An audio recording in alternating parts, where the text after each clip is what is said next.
ubuntu. Bonisi yama yuzuye, bonisi yama yuzuye, kandi Imana ikitaba.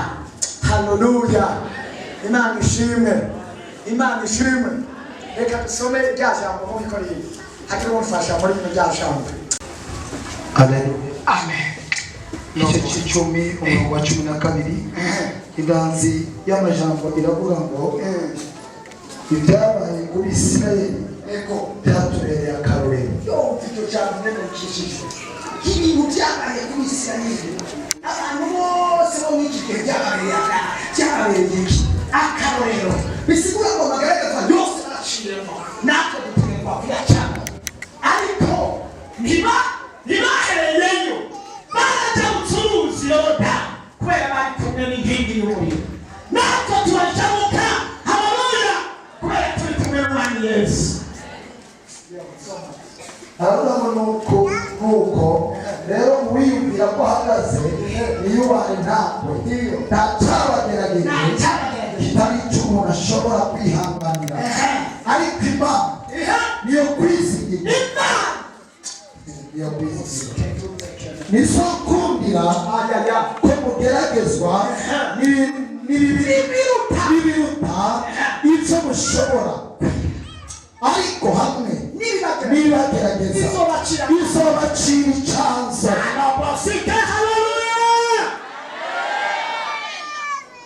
Kugira ngo mubone ingene mushobora gucinya.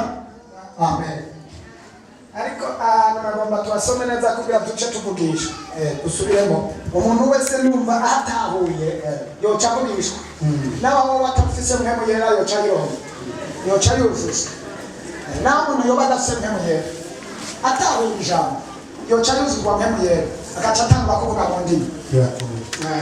Rirakomeye cyane. Kandi ababwira ibyo muza mufata amajambo nk'uko umenga n'ikinyamakuru, muze mwitonda cyane. Ntabwo nigishije ndiko ndirukanga cyane cyane ndiko ndagira cyane, kuko numva hari ibintu hariho ibipatosi, hari ibintu by'ibipatosi by'ibivutavuta, ibivutavuta byampemuye patosi, bivuta numva biriko biratembera. Iyo uriye inyama y'impene yokeje y'ibinure uriko urayihekenya, hari ibintu by'ibipatosi wumva ino birengana. Cyane inkoko tetse neza, inkoko kazi ifise amagi, ifise ibinure byinshi, uriko urayirya hari ibintu by'ibipatosi. Cyangwa umukeke wokeje nawe urafise ibipatosi.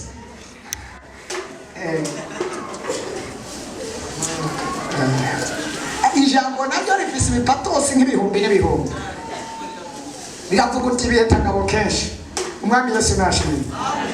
Ninde muntu ararya umukeke ariko arawurya gutya akacarira amasoza agakoroka? Ninde ararya impene yokeje cyangwa inkoko ariko arawurya gutya amasoza agakoroka? Ariko ijambo sha n'ibiseru birakoroka. Kandi ijambo utakubiswe n'amasoza agatemba, umugabo akavundagara, umugore akavundagara kubera ijambo. Ivyo ni bipatosi. Ariko nta muntu avyumva ngo atere haleluya.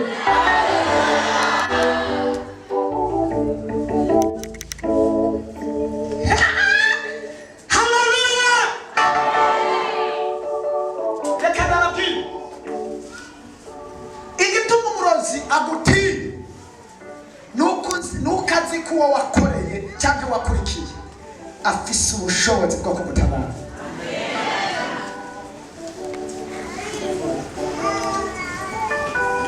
Yesu namo soma witonze nk'umuntu yuzuye, nk'umuntu atwaye amabanga y'Imana, cyangwa kwa kundi abadamu bagenda bibungeze kumwe madamu wawe ubu ariko aragenda bazi ngenda saragurika, agenda neza yibungenze.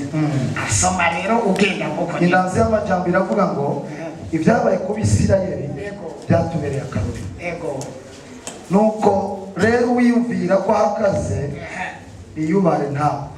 Akajambo konyene kararyoshe, akakaka konyene kararyoshe. Umuntu yoba ari hano azi ko ahagaze, Imana ishimwe. Ariko kugira oya bandure ndiwe umuhagaze ugomba ufashe kwigisha. Naho wiyumvira ko uhagaze icyitondero wiyubahe kugira ngo ntugwe kandi witwa ko uhagaze, kuko hariyo abantu bagwa bahagaze. Hari abantu bagwa bagize bahagaze, baraguye benshi. Urazi ingene ari ngorane kubona umuntu agwa kandi ahagaze. Ibintu by'imwe mu biteye ubwoba ngo abagwa bahagaze. Narasomye hariyo mu bikorero ngo benshi baraguye, abandi barapfuye. Hariyo abantu bapfuye benshi